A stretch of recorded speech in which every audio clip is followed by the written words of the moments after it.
they're almost two different societies. You see that? And on spiritual people, I don't think have been educated about that. I don't know, these teachers that really tells you how the hell to survive in this world, you know.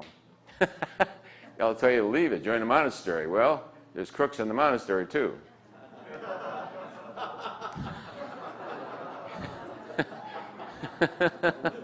You come back and you had 32 grapes, now there's 28.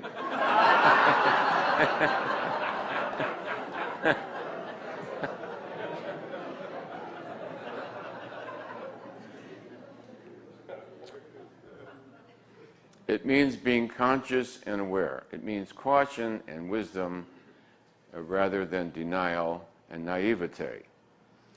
All right, so leading people into the 500s and not forewarning them sets them up.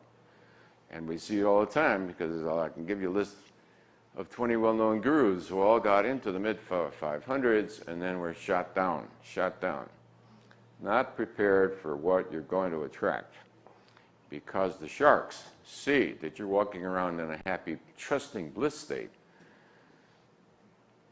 and then they head for you.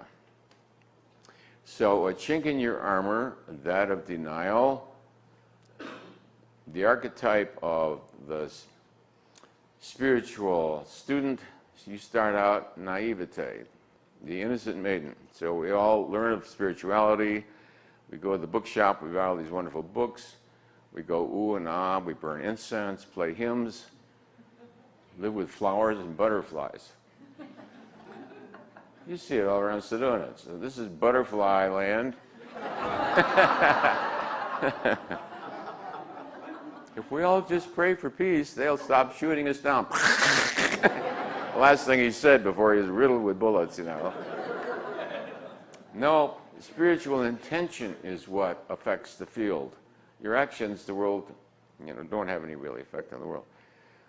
It's your spiritual intention to be loving and forgiving towards all human beings, to see all of life as sacred, and to not be stupid about it at the same time as what I'm saying today.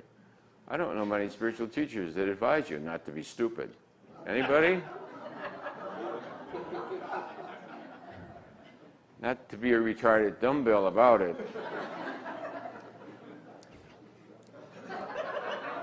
49% in America live here. 85% in the world live here. And in fact, a large percentage of them not only live not here, but actually down here. The minute you turn your back, they'll cut your throat. And they think they're serving God by doing it, yeah? So, never be fooled into complacency and denial or stupidity. Therefore, times some teachers said that out loud.